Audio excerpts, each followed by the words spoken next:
اعوذ باللہ من الشیطان الرجیم بسم اللہ الرحمن الرحیم الصلاۃ والسلام علیکہ یا سیدی یا رسول اللہ وعلی علیکہ واصحابکہ یا سیدی یا محمد رسول اللہ۔ دوستو بزرگو السلام علیکم ورحمۃ اللہ وبرکاتہ۔ ہم بزم حسین کی نشستوں میں آج پھر حاضر ہوئے ہیں۔ جس طرح کے پیچھے ہم نشستیں لگا رہے تھے بزم حسین کی، آج ہی ہم اسی متعلق یہ نشست لگائیں گے۔ اس کا موضوع ہوگا خطائے اجتہادی کے متعلق اعتراضات کے جوابات۔ خطائے اجتہادی کے متعلق جتنی بھی باتیں ہیں وہ آج ساری واضح کر دی جائیں گی کہ خطائے اجتہادی کہتے کسے ہیں، پھر اس میں آگے جو مسائل بنتے ہیں اور جو اعتراضات ہوتے ہیں وہ آج استاد صاحب قبلہ ہمارے سامنے بیان کریں گے۔ ہمارے خصوصی مہمان میرے استاد محترم مفتی اسلام حضرت علامہ مولانا مفتی نوید احمد گولوی چشتی حسینی صاحب، وہ ہماری آج اس نشست کے مہمان بنے ہیں۔ تو دوستو یہ شرف کی بات ہے۔ ایک شعر میں آپ کی بارگاہ میں پیش کرتا ہوں۔ یوں ہی نہیں طرز سخن آیا ہے، یوں ہی نہیں طرز سخن آیا ہے، پاؤں استادوں کے دبائے ہیں تو فن آیا ہے۔ تو اس لیے میں جو ہے نا استاد صاحب قبلہ سے گزارشات پیش کروں گا، جو اعتراض ہوتے ہیں خطائے اجتہادی کے متعلق وہ میں پیش کروں گا، تو آپ اس کے جوابات دیں گے آج۔ تو دوستو بہت ہی غور سے سننے والی یہ نشست ہے، آپ ہمارے ساتھ رہیے گا۔ سب سے پہلے میں استاد صاحب قبلہ سے یہ سوال کروں گا کہ استاد محترم خطائے اجتہادی کسے کہتے ہیں؟ بسم اللہ الرحمن الرحیم۔ اجتہاد پہلے سمجھیں۔ اجتہاد کا معنی اور تعریف۔ اجتہاد کی تعریف یہ ہے بذل الطاقت۔ اجتہاد کی پہلے تعریف سمجھیں۔ اجتہاد میں جو خطا ہوگی اس کو اجتہادی خطا کہیں گے۔ جی بے شک۔ اجتہاد کہتے ہیں بذل الطاقت من المجتہد فی تحصیل حکم شرعی ظنی، یعنی مجتہد کسی نامعلوم حکم شرعی ظنی کو معلوم کرنے کے لیے کوشش کرے، جی محنت کرے، اس کوشش و محنت میں اسے خطا لگ جائے، جی اس کو اجتہادی خطا کہتے ہیں۔ سبحان کہ جس حکم شرعی کو وہ جانتا نہیں تھا اس کو معلوم کرنے کے لیے اس نے محنت کی، اس کے ارادے میں کسی طرح کا کوئی ایسا عمل دخل نہیں تھا کہ وہ ارادہ تن خطا کر رہا ہے، اس کے کوشش میں خطا لگ جائے، اس کو خطا اجتہادی کہتے ہیں۔ اس کے لیے دو شرطیں ہوتی ہیں، جی ایک مجتہد ہو جی اور دوسرا حکم شرعی ہو، شرعی کسی حکم میں اسے خطا لگے، اس کو اجتہادی خطا کہتے ہیں۔ اس کے بارے میں اگر اس سے خطا ہو بھی جائے، اس کے بارے میں میرے نبی اکرم صلی اللہ علیہ وسلم فرمایا، بخاری شریف کی حدیث ہے، اذا حکم الحاکم فاجتہد فاصاب فلہ اجران واذا حکم فاجتہد فاخطأ فلہ اجر واحد۔ جی جب قاضی کو فیصلہ کرے اور اجتہاد کرے، اپنے اجتہاد میں درست پہنچ جائے تو اس کے لیے 2 اجر ہوں، 2 اجر، اور اگر اپنے اجتہاد میں درست نہ پہنچے تو اس کے لیے 1 اجر ہوگا۔ جی 1 اجر کوشش کرنے کا، محنت کرنے کا، اور 1 اجر درست پہنچنے کا۔ سبحان جو اللہ۔ درست پہنچا ہے اس کو 2 اجر اس وجہ سے کہ اس نے محنت و کوشش کی، جی 1 اجر اس کی کوشش کا اور 1 اجر اس کے صحیح پہنچنے کا۔ اور جس سے خطا ہو جاتی ہے وہ کوشش تو کرتا ہے لیکن اس کے ارادے میں کوئی ایسا دخل نہیں ہوتا کہ ارادہ تن خطا کرے، غلطی کرے، اس وجہ سے اس کو کوشش کا ثواب ملتا ہے، تو صحیح نہ پہنچنے کا ثواب نہیں ملتا، اس کو بھی 1 ثواب مل جاتا ہے۔ یعنی خلاصہ یہ ہے کہ اجتہادی خطا حکم شرعی میں کوشش کرنا تو غیر ارادی طور پر اس میں خطا لگ جانا، اس کو اجتہادی خطا کہتے ہیں۔ سبحان اللہ۔ تو ماشاءاللہ استاد صاحب قبلہ نے بڑی اچھے انداز میں خطائے اجتہادی کی تعریف بھی فرمائی اور یہ بھی بتایا کہ خطائے اجتہادی کسے کہتے ہیں۔ تو آگے دوسرا سوال میرا یہ ہے کہ خطائے اجتہادی کے متعلق بعض لوگ وہ حضرت آدم علیہ السلام کی طرف نسبت کرتے ہیں کہ ان سے خطائے اجتہادی ہوئی، تو اس کے متعلق آپ کیا فرماتے ہیں؟ میں یہ کہنا چاہتا ہوں کہ اہل سنت کا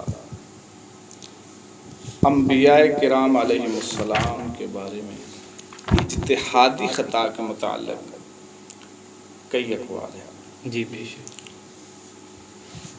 ایک قول یہ بھی ہے کہ اجتہادی خطا نبیوں سے ہو سکتی ہے، اور ایک قول یہ بھی ہے کہ اجتہادی خطا انبیاء کرام علیہم السلام سے نہیں ہو سکتی. جی جو کہتے ہیں نہیں ہو سکتی وہ اس کے کئی اسباب بیان کرتے ہیں. ایک تو یہ کہتے ہیں کہ اجتہاد جو ہوتا ہے وہ ظنی شے ہوتا ہے. انبیاء کرام وحی خدا سے جب معلوم کر سکتے ہیں. اجتہاد کی تو وہاں ضرورت پڑتی ہے جہاں یقینی طور پر علم حاصل نہ کیا جا سکتا ہو. جہاں پر یقینی طور پر علم حاصل نہ کیا جا سکتا ہو تو انبیاء کرام سے اجتہادی خطا ہو ہی نہیں سکتی. تو جو کہتے ہیں ہو سکتی ہے وہ بھی ہم ان کو بھی ٹھیک سمجھتے ہیں. اور دوسرا ایک یہ بھی فرقہ ہے جو کہتے ہیں نہیں ہو سکتی. اور ایسے ہی لوگ ہیں جس طرح کہ یہ تفسیر جلالین شریف میں حضرت سیدنا آدم علیہ السلام کی آپ نے بات کی ہے، اس کے بارے میں لکھا ہوا ہے کہ حضرت ابن عربی پاک کا قول ہے. وہ فرماتے ہیں کہ جو حضرت سیدنا آدم علیہ السلام نے وہ دانہ کھایا نا، اگر اس جگہ میں ہوتا لو کنت مکان آدم لاکلت الشجرہ بتمامها، میں پورا درخت ہی کھا جاتا. اس کی وجہ کیا؟ لما ترتب علی عقلہ من الخیر العظیم، کیونکہ جو حضرت آدم علیہ السلام نے جب دانہ کھایا تو اس پر جو پھر اثر مرتب ہوا وہ بہت خیر تھی، خیر عظیم تھا. وَإِن لَمْ يَكُنْ مِنْ ذَلِكَ إِلَّا وَجُودُ سَيِّدِنَا مُحَمَّدٍ صلی اللہ علیہ وسلم لَكَفَى، اور کچھ بھی نہ ہو تو کہتے ہیں حضرت سیدنا آدم علیہ السلام کے دانہ کھانے کی وجہ سے ان کو جنت سے نکالا گیا، اور پھر آپ کے جنت سے نکالے جانے کے بعد یہ جنت سے نکالا جانا، زمین پر آنا، پھر آپ کی نسل پاک چلی اور حضور سید عالم تشریف لے کر آئے. تو فرماتے ہیں اگر میں اس جگہ ہوتا تو پورے کا پورا دانہ کھا جاتے. اور تفسیر البیان شریف والے بھی کچھ ایسا ہی لکھتے ہیں. وہ فرماتے ہیں تفسیر البیان شریف والے کہ اگر اس مقام پر حضرت سیدنا آدم علیہ السلام کو پتہ ہوتا نا اتنی خیر ہے، اتنی خیر ہے، تو فرماتے ہیں وہ پورے کا پورا درخت کھا جاتے اللہ، تاکہ جلدی حضور سید عالم تشریف لیں. میں صرف یہ کہنا چاہتا ہوں، یہ تفسیر البیان شریف والے بھی انہی آیات کے تحت ولا تقربوا هذه الشجرہ یہاں پر یہ تبصرہ فرما رہے ہیں. یہ کہنا چاہتا ہوں کہ کئی اقوال ہیں جو صرف نبیوں کی اجتہادی خطائیں بیان کرتے ہیں، ان کو دوسرے اقوال بھی تو بیان کرنے چاہیے. عوام الناس کے سامنے ایسے اقوال بھی بیان کرنے چاہیے جن سے عوام الناس کا مزید نبیوں کے بارے میں اعتقاد پختہ ہو جائے. لوگ سنتے ہیں اور ایسی باتیں کرتے ہیں پھر نبیوں سے خطا ہوگی پھر ہم سے ہوگی تو کیا ہم کیا کریں، نبیوں سے ہو سکتی ہے. ایک عوام ہے جاہل ہے، ان کو اس چیز کا علم نہیں خطا اجتہادی کا، تو وہ اس طرح کی پھر وہ باتیں شروع کرتے ہیں. اور بہتر یہی ہے اس مقام پر کہ نبیوں کی طرف اپنی زبان سے ایسے لفظ نہ ہی جاری کیے جائیں. جس طرح کے مقدمہ بیضاوی میں امام قصائی کے بارے میں آتا ہے، آپ قرات کے امام تھے، آپ جس مقام پر بھی قرات فرمایا کرتے تھے آپ کے منہ سے خوشبوؤں کے الے آیا کرتے تھے. کسی نے پوچھا کہ اس کی وجہ کیا ہے، آپ نے فرمایا یار یہ ایک راز ہے، اسے راز رہنے دو. لیکن انہوں نے اصرار کیا. آپ نے فرمایا سنو. فرمایا مجھے خواب میں حضرت سیدنا آدم علیہ السلام کی زیارت ہو گئی. آپ نے فرمایا بیٹا مجھے تلاوت سناؤ، قرآن سناؤ. میں نے قرآن پڑھنا شروع کیا. جب اس مقام پر پہنچا وَعَصَىٰ آدَمُ رَبَّهُ فَغَوَىٰ، تو میں ٹھہر گیا. میں نے آیت نہیں پڑھی، قرآن کی آیت نہیں پڑھی، حالانکہ قرآن میں اللہ تعالیٰ فرمایا وَعَصَىٰ آدَمُ رَبَّهُ فَغَوَىٰ. تو میں ٹھہر گیا. حضرت آدم علیہ السلام نے فرمایا بیٹے پڑھتے کیوں نہیں، آگے پڑھو. عرض کرتے ہیں ابو جی مجھے آپ کے سامنے یاد دی ہے، میں کیسے کہوں عصا آدم ربہ فغوا. جب آپ نے یہ بات کی تو آپ بہت خوش ہوئے حضرت آدم علیہ السلام. آپ نے فرمایا اگر تم ہمارا اتنا حیا کرتے ہو تو پھر زبان کھولیں. حضرت سیدنا آدم علیہ السلام نے امام قصائی سرکار کے منہ شریف میں اپنا لعاب شریف ڈالا. وہ فرماتے ہیں اس دن کے بعد جس مقام پر بیٹھ کر بھی قرآن پڑھتا ہوں میرے منہ سے خوشبوؤں کے الے آتے ہیں. تو لہذا بہتر یہی ہے. انہوں نے عصا آدم ربہ فغوا نہیں پڑھا، حالانکہ آیت ہے قرآن کی. وہ رک گئے تو حضرت آدم علیہ السلام نے ایسا انعام عطا فرمایا. معلوم ہوا ان کی طرف اگرچہ بعض مقامات پر نسبت ہے قرآن و حدیث میں ہوتی ہے، اس کے باوجود بہتر یہی ہے کہ عوام الناس کے سامنے ایسی باتیں نہ کی جائیں تاکہ وہ اس خطا کو اپنے گناہ پر دلیل نہ بنا لیں. اللہ بے شک. سمجھ آئی کہ نہیں؟ جی سبحان. یہ تھا. اچھا حضور، تیسرا سوال آپ سے یہ ہے کہ کیا خطائے اجتہادی کی نسبت ہر وقت اور ہر کسی کی طرف کرنا جائز ہے؟ بلا وجہ اجتہادی خطا کی نسبت کرے اس پر شرعی حکم کیا لوٹتا ہے؟ اس کے بارے میں سب سے پہلے یہ بات بیان کر دوں کہ اجتہادی خطا پر ایک ثواب ہوتا ہے. یہ کس کو ہوتا ہے؟ یہ مجتہد کو ہوتا ہے. جی بے شک. نسبت کرنے والے کو ہوتا ہے. یہ ایک علیحدہ بات ہے. اس کو کیا ملتا ہے؟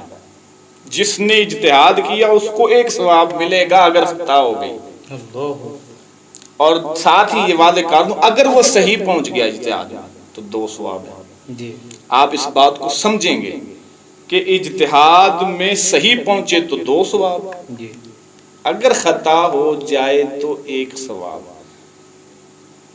یہ اس سے یک گونا ایک نچلا درجہ ہے صحیح پہنچنے سے. ایک ثواب والے ثواب سے. 2 پورے. جس مقام پر خطا ہوئی نہیں، نبیوں سے یا صحابہ کرام و اہل بیت کرام سے، اس مقام پر یہ کہنا کہ خطا ہو گئی ہے، ہوئی نہیں، قرآن و احادیث سے دلائل نہیں ملتے بلکہ ائمہ اہل سنت کی کتابوں سے بھی دلائل نہیں ملتے. اس مقام پر اجتہادی خطا کی نسبت کرنا تو میں تو یہ سمجھتا ہوں یہ نبیوں کے بارے میں تنقیص شان ہے کہ اگر ہوئی نہیں، کسی جانب سے کوئی دلیل نہیں ملتی، وقوع پر کوئی دلیل نہیں، تو پھر کہنا خطا ہوئی ہے. ایک ثواب میں تو کمی کی ہے نا، ایک ثواب میں تو کمی کی ہے، تو تنقیص شان ہوا یا نہ ہوا، شان میں کچھ کمی ہوئی یا نہ ہوئی. اسی پر اعلیٰ حضرت بریلوی فرماتے ہیں، یہ فتاوی رضویہ شریف جلد نمبر 30 ہے، اس میں امام ابو یوسف سرکار کا قول پیش کرتے ہیں. میں آپ کو پیش کرتا ہوں فتاوی رضویہ جلد 30 میں. وہ فرماتے ہیں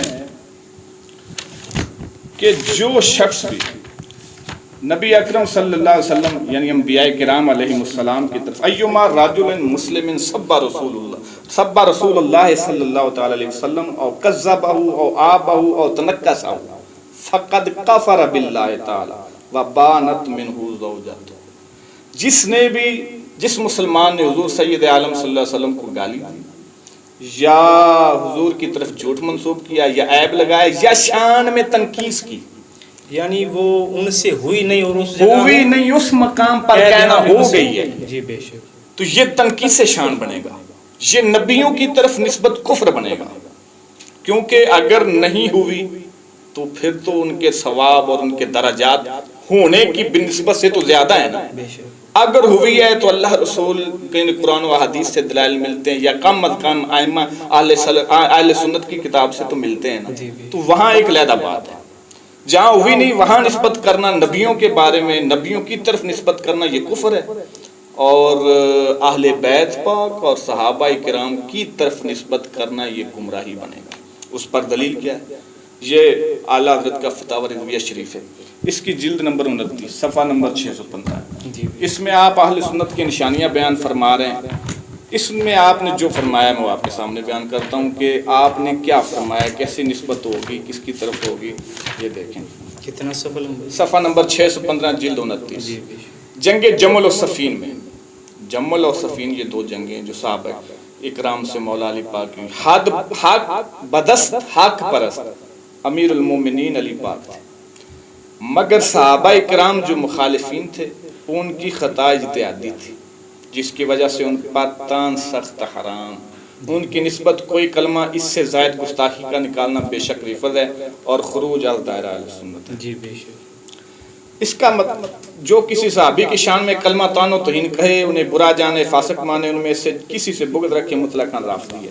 یہ 5 نمبر عقیدہ ہے. کیا مطلب؟ یہ کہنا ہے کہ جنگ جمل و صفین میں حق بدست حق پرست مولا علی تھے. جی بے شک. باقی صحابہ کرام جو مقابلے میں آئے ان کی خطا اجتہادی خطا تھی، یعنی اس وقت مولا علی پاک سرکار سے نہیں، جو مقابلے میں تھے ان سے اجتہادی خطا ہو گئی ہے. یہ اجماع ہے اس پر. جی جو یہ نہ مانے، فرمایا وہ سنی نہیں. اللہ. اب مسئلہ تو اجتہادی خطا کا، جو اس اجتہادی خطا کو پھیر دے، مولا علی پاک کو خطا پر کہے، یعنی ان سے ہوئی نہیں اور ان سے ہوئی نہیں اور کہے ان سے ہوئی ہے، جو باقی صحابہ اکرام طلحہ زبیر پاک امیر معاویہ پاک جو مقابلے میں آ رہے تھے ان کو حق پرست حق بدست کہے اور مولا علی پاک کو خطا پر کہے، یہ فتاوی رضویہ کی یہ بات بتا رہی ہے کہ وہ ناصبی ہے، وہ یزیدی ہے، وہ جو کچھ بھی ہے. سمجھ آئی کہ نہیں؟ دوسرا حوالہ یہ 10ویں جلد فتاوی رضویہ کی، اس میں بھی اجتہاد کی بات چل رہی ہے. اس پر پہلے دلیل پیش کر دیتا ہوں کہ یہ ایک سوال چل رہا ہے، اس کے جواب دیتے دیتے اعلیٰ حضرت نے فرمایا جس بات میں ہم کلام کر رہے ہیں یہ محل اجتہاد ہے، اجتہاد کا محل ہے، مخالف اس کو غیر اجتہادی مسئلہ ثابت نہیں کر سکتا، مخالف اس کو غیر اجتہادی مسئلہ ثابت نہیں کر سکتا کہ مسئلہ اجتہادی نہیں ہے. 195 صفحہ پر یہ فرمایا جلد نمبر 10 میں، اور 201 پر یہ فرماتے ہیں خلاصہ یہ ہے کہ آل حق کے نزدیک امام بخاری کو حضور پر نور امام اعظم سے وہی نسبت ہے جو حضرت امیر معاویہ پاک کو حضرت مولا علی پاک سے ہے. کیا مطلب؟ دونوں امام بخاری کو بھی ہم مانتے ہیں، امام اعظم کو بھی ہم مانتے ہیں، لیکن جس مقام پر ان کے اجتہادات میں تقابل ہوگا وہاں پر ہم حق بدست حق پرست حضرت امام اعظم کو کہیں گے. اسی طرح مولا علی پاک اور امیر معاویہ پاک کا معاملہ ہے، ہم دونوں کو مانتے ہیں، دونوں ہمارے سروں کے تاج ہیں. ہم حضرت امیر معاویہ پاک کو سرحد صحابہ سمجھتے ہیں، مولا علی پاک کو تو پھر ان خلفائے راشدین میں سے چوتھے مقام پر آتے ہیں. اور فرمایا کہ فرق مراتب بے شمار ہیں، دونوں کو ہم مانتے ہیں لیکن ان کے مراتب میں بہت فرق ہے. حق بدست حیدر اقرار، اللہ جس مقام پر بھی ان کا تقابل ہوا ہے، جس مقام پر بھی ہوا ہے حضرت امیر معاویہ پاک اور مولا علی پاک، فرمایا حق بدست حیدر اقرار، مگر معاویہ بھی ہمارے سردار، تان ان پر کار فجار جو معاویہ کی حمایت میں اعاذن باللہ اسد اللہ کی سبقت و اولویت و عظمت و اکملیت سے آنکھ پھیرے، وہ ناسبی یزیدی. کیا مطلب؟ حضرت امیر معاویہ پاک کی حمایت کرتے کرتے کہہ دے کہ یار نہیں مولا علی پاک کو ایسا نہیں کرنا چاہیے تھا، اس مقام پر ان سے خطا ہوئی، وہ ٹھیک کر رہے تھے، فرمایا وہ ناسبی یزیدی ہے. اگر اجتہادی خطا کی نسبت ہر وقت ٹھیک ہوتی جائز ہوتی تو اعلیٰ حضرت تو فرما رہے ہیں کہ جو معاویہ پاک کی حمایت میں مولا علی پاک سے آنکھ پھیر لے اور ادھر کہہ دے کہ یہ ٹھیک تھے، ان سے خطا ہوئی، ان کی اکملیت، ان کی سبقت، ان کی اولویت کا انکار کرے، فرمایا وہ تو ناسبی یزیدی ہے. معلوم ہوا ہے نسبت اجتہادی خطا کی ہو رہی ہے لیکن بندہ اہل سنت سے نکل رہا ہے. کیا مطلب؟ ہوئی نہیں تھی، اس مقام پر نسبت کی. تو اس سے ثابت یہ ہوتا ہے کہ ہر مقام پر نسبت کرنا اجتہادی خطا کی یہ جائز نہ ہوگی. جس مقام پر ہوئی اس مقام پر صرف نسبت کریں گے اور وہ بھی دلائل ہارے کے نہیں چلیں گے، یا قرآن و حدیث سے چلیں گے یا کم از کم ائمہ اہل سنت جو معتبر ہیں تمام کے نزدیک جو مانے جاتے ہیں، اگر ان کے دلائل ہمیں ملیں گے تو ہم وہ صرف دیکھیں گے، وہ نظریہ قائم کر لیں گے. رہا مسئلہ عوام الناس کے سامنے پیش کرنے کا، ہم تو یہ صحابہ اکرام کے جو معاملات ہیں، یہ مشاجرات صحابہ ہیں، اس کو بھی سمجھتے ہیں کہ عوام الناس کے سامنے لایا جائے. یعنی خلاصہ یہ بنے گا کہ ہر مقام پر اجتہادی خطا کی نسبت ثواب نہیں. اگر نہ ہوئی ہو نبیوں سے تو نسبت کرے تو کفر تک بات چلی جائے گی، اور صحابہ اور اہل بیت سے نہ ہوئی ہو تو بات گمراہی تک جائے گی، اہل سنت سے نکلے گا، جس طرح کہ اعلیٰ حضرت بریلوی فرما رہے ہیں. اللہ. تو استاد صاحب قبلہ نے ماشاءاللہ بہت ہی اچھے انداز میں یہ ثابت کر دیا حوالہ جات کے ذریعے سے کہ ایک شخص سے وہ خطا اجتہادی واقعہ نہیں ہوئی، اس کی طرف نسبت کر دینا یہ شرع پاک میں بالکل جائز نہیں ہے. یہ کتابوں سے آپ نے حوالہ جات دے کر یہ ثابت کر دیا. صحابہ اور اہل بیت کی طرف اگر جن سے خطا اجتہادی واقعہ نہیں ہوئی ان کی طرف نسبت کر دینا یہ صریح گمراہی بنتی ہے. تو اس کے متعلق فرما دیا کہ مولا علی پاک حق پر تھے، میرے معاویہ سرکار خطا اجتہادی پر تھے. اگر مولا علی پاک سرکار کی طرف کوئی نسبت کر دے گا تو وہ گمراہ ناسبی یزیدی ہے. اعلیٰ حضرت سرکار علیہ رحمہ آپ کے حوالہ سے آپ نے پیش کر دیا. دوسری بات حضور ایک یہ کرتے ہیں کہ دو اجتہاد ایک دوسرے کے مخالف ہوں، کیا دونوں وہ حق پر ہو سکتے ہیں؟ یعنی ایک اجتہاد تھا صحابہ کرام کا، دوسرا اجتہاد تھا امام حسین پاک کا. تو یعنی صحابہ کرام کا اجتہاد یہ تھا کہ ہمیں بیعت کر لینی چاہیے، تو امام علی مقام کا جو اجتہاد یہ تھا کہ میں بیعت نہیں کروں گا. تو یہ دو اجتہاد تھے، اب کیا دونوں اجتہاد حق پر ہو سکتے ہیں یا ایک کو خطا اجتہادی پر کہنا ضروری ہے؟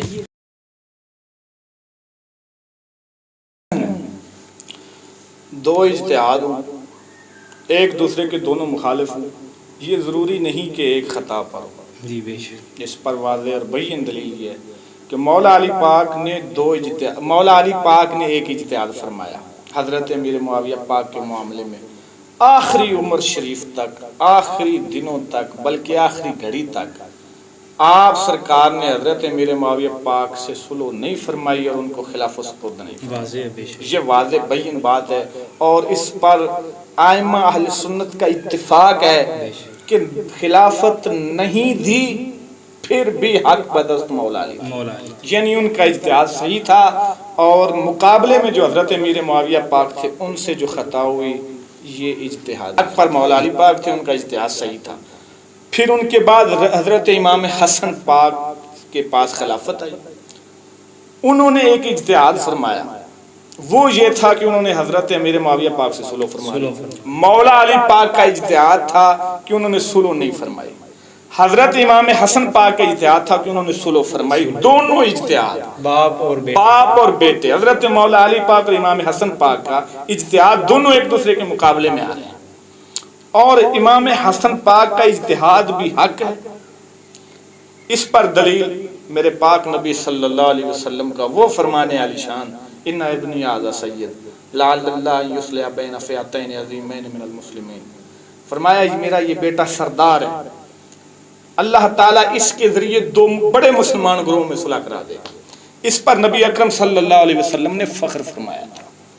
حضور پاک امام حسن پاک کے اس فعل پر فخر فرما رہے ہیں، یہ بھی دلیل ہے کہ امام حسن پاک کا یہ فعل جو تھا بالکل امام حسن حق بجانب تھے۔ اور اس پر ایک دلیل علامہ مفتی غلام دستگیر قصوری ہاشمی صاحب، وہ اپنی کتاب رسائل محدث قصوری میں فرماتے ہیں، صفحہ نمبر 265 ہے، جلد 2 دوسری جلد، اس میں فرماتے ہیں پس امیر المومنین مولا علی پاک کہ اجتہاد میں امیر شام سے، یعنی حضرت امیر معاویہ پاک سے، قتال اور جدال مستحسن تھا، اور آپ کے خلف الرشید، آپ کے پیچھے جو آپ کے خلیفہ بنے امام حسن، ان کے اجتہاد میں صلح اور مومنوں کی خون ریزی کا انسداد پسند ہوا، یعنی مولا علی پاک انہوں نے جنگ نو آپ سرکار نے مستحسن سمجھا، اور حضرت امام حسن پاک نے انہوں نے صلح نو مستحسن سمجھا۔ آپ فرما رہے ہیں کہ انہوں نے صلح نو مستحسن سمجھا، تو فرمایا یہ دونوں حضرت حق و صواب پر تھے۔ اللہ اکبر، یعنی دونوں اجتہاد ہیں، دونوں ہی حق ہیں۔ ہاں دونوں ہی حق ہیں۔ اسی طرح ایک کتاب ہے شاہ عبدالعزیز محدث دہلوی سرکار کی، اس میں وہ بھی فرماتے ہیں کہ بعض اوقات دونوں اجتہاد صحیح ہوتے ہیں، دونوں اجتہاد۔ تو اس سے یہ لازمی نہیں کہ دو اجتہاد ہو جائیں اور ایک کو لازمی خطا کہنا ہے۔ میں ایک اور بات پیش کرتا ہوں آپ کے سامنے، افسوس کی بات ہے سیدہ پاک کے بعد طرف نسبت کرتے ہیں کہ صدیق اکبر پاک کی طرف گئی، انہوں نے وہ باغ فدق کا مطالبہ کیا، لہذا یہ خطا ہو گئی ان سے، اور یہ ضروری نہیں۔ سقیفہ بنو ساعدہ میں حضور سید عالم صلی اللہ علیہ وسلم کے وصال شریف کے بعد صحابہ کرام جمع ہوئے، مہاجرین اور انصار جمع ہوئے، اختلاف ہو گیا مہاجرین اور انصار صحابہ کا۔ مہاجرین کہتے ہیں خلیفہ ہم میں سے ہوگا، انصار کہتے ہیں خلیفہ ہم میں سے ہوگا، دونوں طرف کے صحابہ کرام اس بات پر اختلاف کر رہے تھے۔ حضرت سیدنا صدیق اکبر تشریف لے کر آئے رضی اللہ تعالیٰ عنہ، آپ نے جب ان کا اختلاف سنا، آپ نے ایک فرمان حضور پاک سرکار کا پیش کیا، آپ نے فرمایا الائمہ من قریش، خلیفے ہمیشہ قریشیوں سے ہوں گے۔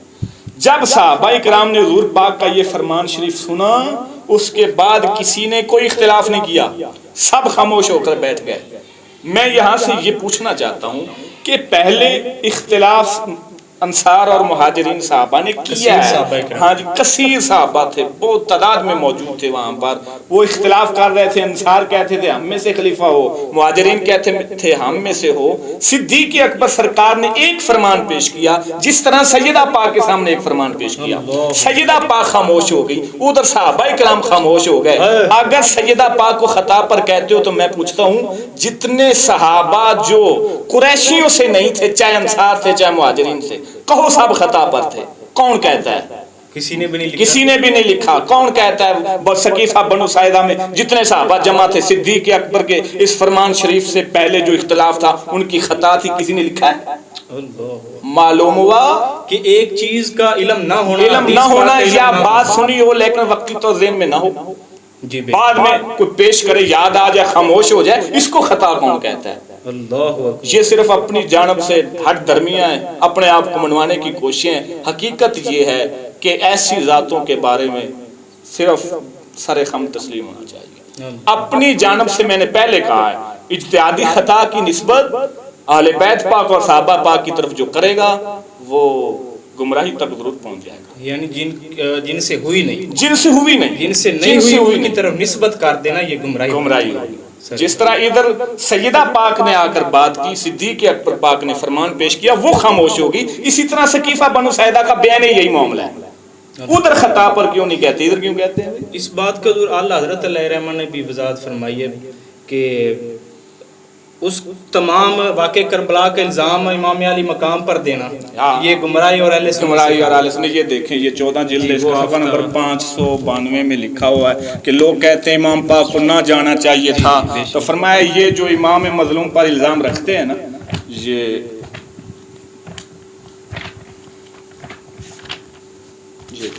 فرمایا مگر یزید کے فسق و فجور سے انکار کر دینا بھی, یزید کے مسئلہ ہی کونی سی امام پاک نہیں جانا چاہیے سی سے انکار کرنا اور امام مظلوم پر الزام رکھنا ضروریات مذہب اہل سنت کے خلاف ہے اور دلالت اور بد مذہبی صاف ہے.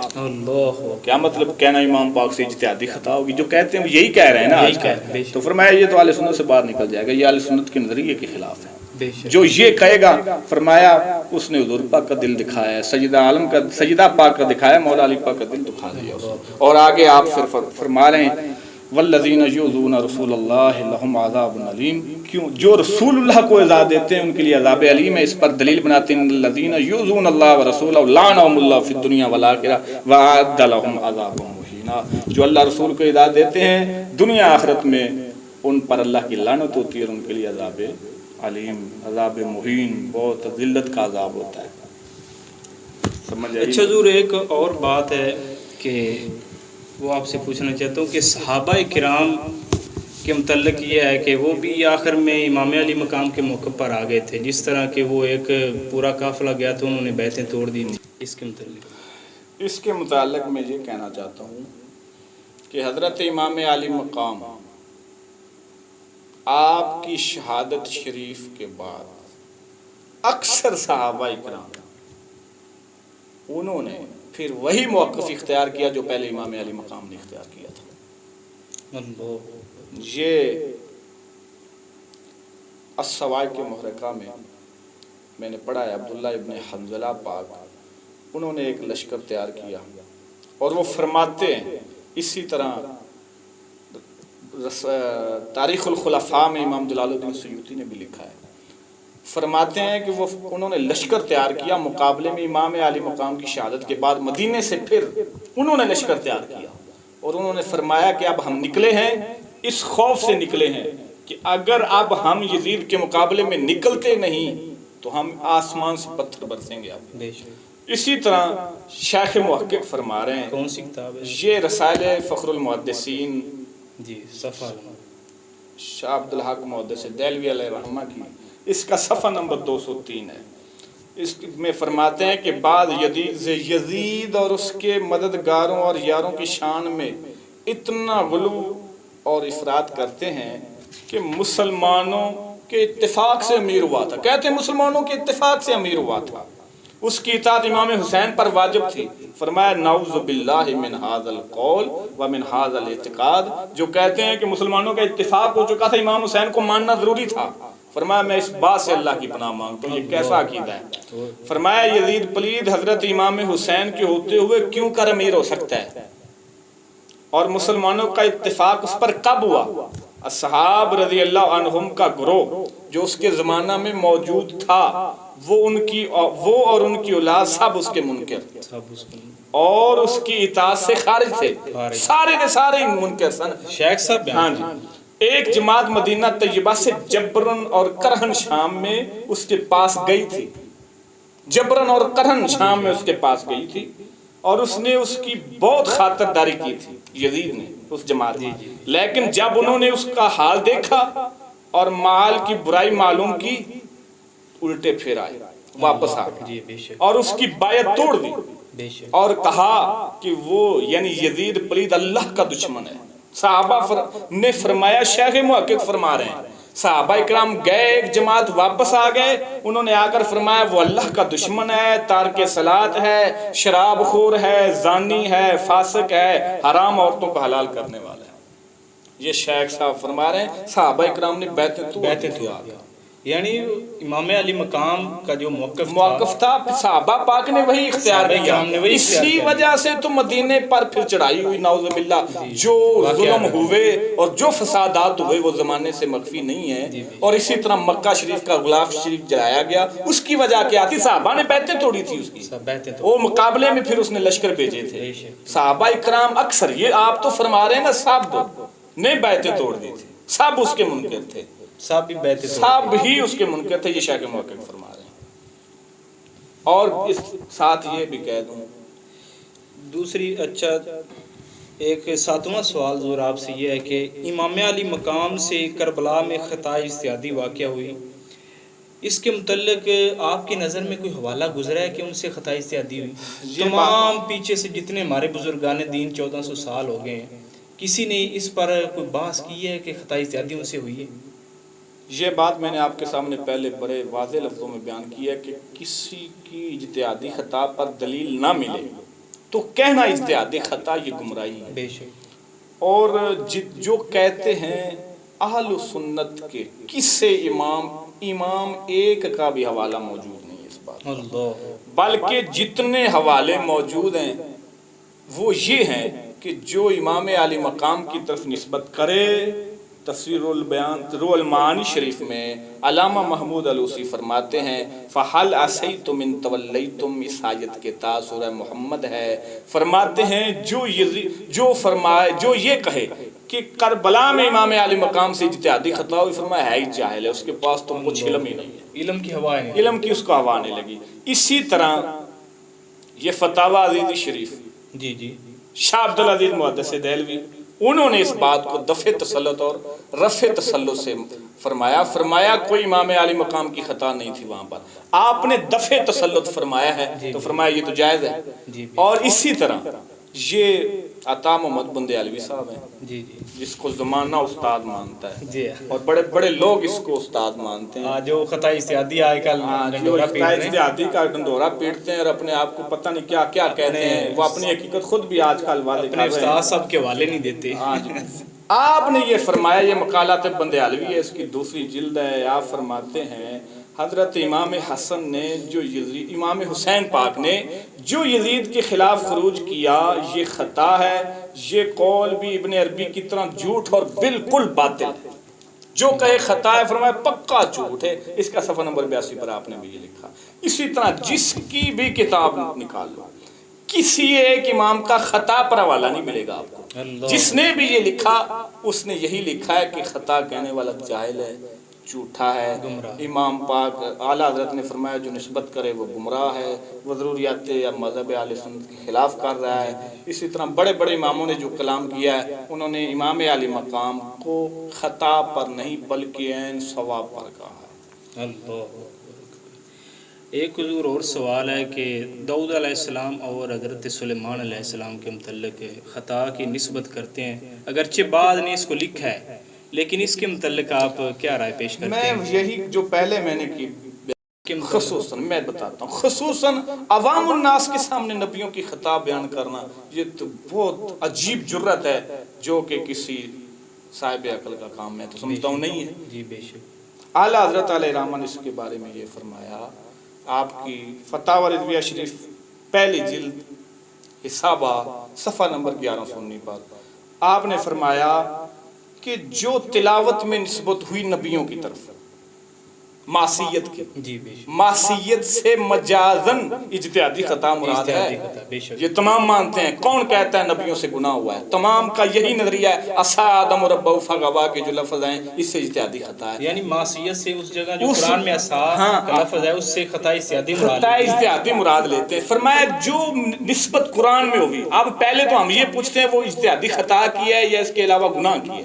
وہ خود بھی کہیں گے، سبھی لوگ کہیں گے اجتہادی خطا ہے۔ فرمایا وہی نسبت غیر تلاوت میں اپنی طرف سے کرنا، تو فرمایا جو ایسا کرے اس کا مطلب وہی بنے گا جہاں ہوئی نہیں وہاں نسبت کر دینا۔ فرمایا اس کی زبان گدی سے پیچھے سے کھینچ کر پھینک دو۔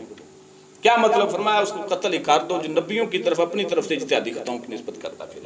تو پھر باقی میں نے آپ کے سامنے بیان پہلے اس پر کر دیا۔ ضرور ہے کہ یہ اعتراض کرتے ہیں کہ اس جگہ معصیت اور گناہ کے لفظ ہیں، اللہ حضرت سرکار نے فرمایا ہے کہ اس جگہ تو معصیت کے لفظ آئے ہیں، تو اس پر آپ کیا؟ اس پر بھی یہی کہنا چاہتا ہوں، جو یہ کہتا ہے وہ کہے میں نبیوں کے بارے میں نظریہ رکھتا ہوں کہ ان سے گناہ ہوتا ہے، قرآن میں آگے وہ اس سے تو ہر کوئی منکر ہے، ہر کوئی منکر ہے، عصا آدم ربہ فغوا کا خود اجتہادی خطا والا معنی لیتے ہیں۔ بے شک۔ تو جو نسبت ادھر ہوئی ہے وہی آپ نے فرمایا اپنی طرف سے، نبیوں کی طرف نہیں کرنی، جو کرے اس کی زبان گدی سے پیچھے سے کھینچ کرتے ہیں۔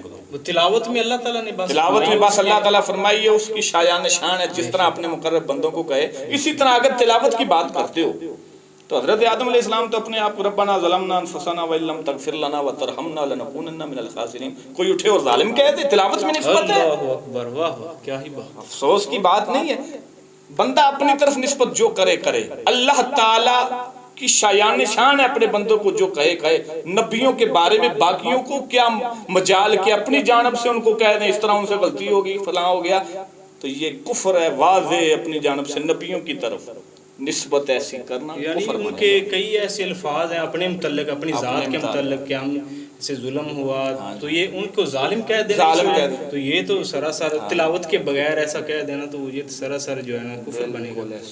تو حضور میں نے ایک اور بات پڑھی حضرت داؤد علیہ السلام اور حضرت سلیمان علیہ السلام کے متعلق، وہ یہ ہے کہ بعض نے اعلیٰ حضرت سرکار کے حوالے سے یہ پڑھی ہے کہ آپ فرماتے یہ بھی تو لکھا گیا نا، یہ کیوں نہیں عوام کے سامنے بیان کیا جاتا کہ وہ دونوں نبی تھے، دونوں نبی، ایک کی طرف وحی آئی، انہوں نے وہ بکریوں والا جو مسئلہ تھا وہ بتا دیا اس طرح، اور پھر جب حضرت سلیمان علیہ السلام کی طرف وحی آئی تو پہلی وحی منسوخ ہوگی تو دوسری وحی جو تھی وہ ناسخ ہوگی۔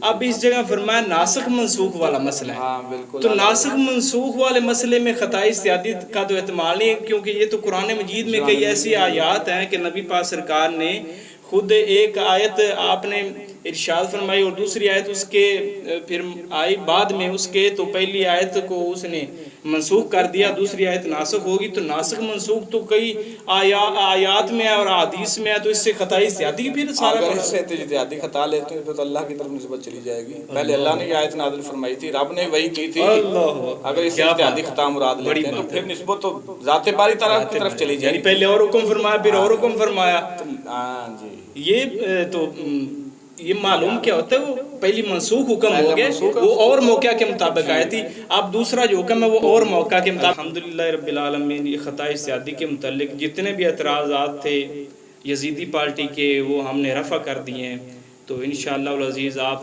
اگلی نشستوں میں ہمارے ساتھ رہیے گا، انشاءاللہ اگلی نشست آئے گی رخصت و عزیمت کے متعلق۔ السلام علیکم۔